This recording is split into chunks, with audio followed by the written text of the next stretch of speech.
Class 10th standard math sample paper के question number 19 के solution में हम लोग पहुंच चुके हैं। अगर आपने इसे प्रीवियस वीडियो अभी तक नहीं देखा, साथ ही साथ आने वाले वीडियोस का सॉल्यूशन देखना चाहते हैं तो कंप्लीट प्लेलिस्ट का लिंक मिलेगा आपको डिस्क्रिप्शन में। एक बार जरूर जाकर डिस्क्रिप्शन को आप चेक कर लोगे।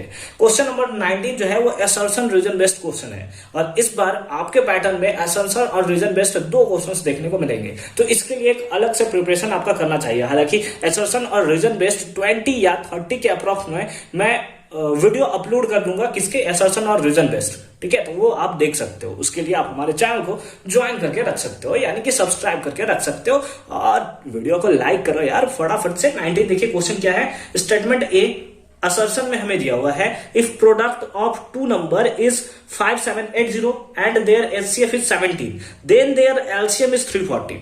ये क्या है हमारा, हमें सबसे पहले देखना पड़ेगा कि असर्शन ए हमारा सही है या असर्शन या रीजन हमारा आर सही है। ठीक है, दो स्टेटमेंट है, एक स्टेटमेंट ए है, एक स्टेटमेंट आर है।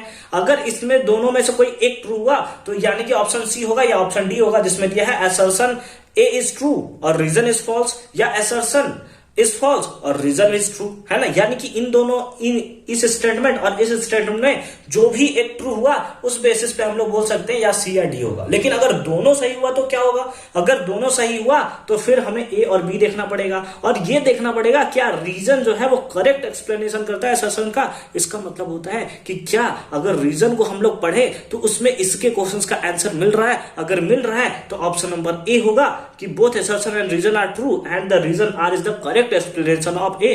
अदरवाइज हमारे पास दो अलग अलग टर्म हमें देखने को मिलेंगे, ये कुछ और बोल रहा है और रीजन कुछ और बोल रहा है, फिर ऑप्शन नंबर बी होगा। ठीक है, तो इस बेसिस पे हम लोग क्वेश्चंस को सॉल्व करते हैं।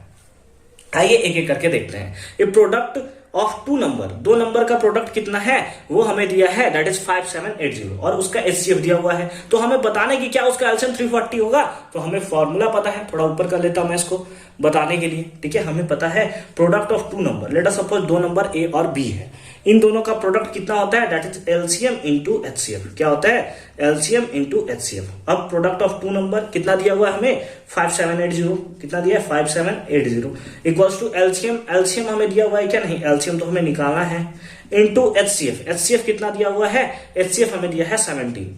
ये मल्टीप्लाई में इधर आता तो क्या हमें हो जाता है डिवाइड में, समझ रहे हो बात को, ये 17। ठीक है, ये 3 टाइम्स में कैंसिल हो जाएगा और 68 हो जाएगा 40, कितना है एलसीएम 340। बिल्कुल, ये जो है हमारा ये ट्रू स्टेटमेंट है। क्या है, ये हमारा ट्रू स्टेटमेंट हमें देखने को मिल रहा है। रीजन में आते हैं, रीजन क्या दिया, HCF is always a factor of LCM.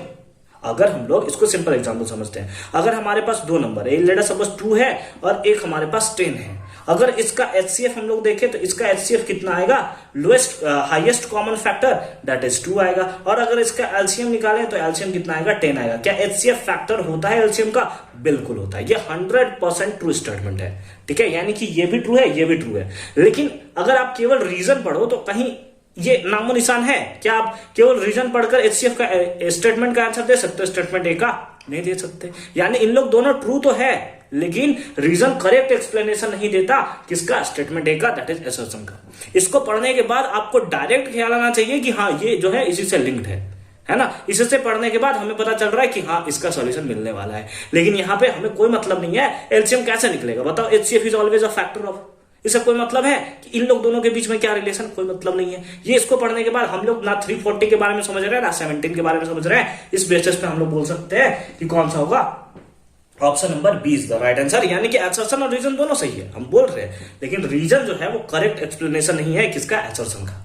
ठीक है, तो इस टाइप से क्वेश्चंस को आपको समझना है, डीपली समझना है, उसके बाद आंसर करना है। आई होप कि क्वेश्चन नंबर 19 आपको बहुत अच्छे समझ में आया होगा। एक और असर्शन और रीजन बेस्ड है क्वेश्चन नंबर 20, जिसको हम लोग देखेंगे नेक्स्ट वीडियो में, दैट इज वीडियो नंबर 20 में। ठीक है, कंप्लीट प्लेलिस्ट का लिंक मिलेगा आपको डिस्क्रिप्शन में, जाओ चेक करो, मजे आ जाएंगे आपको।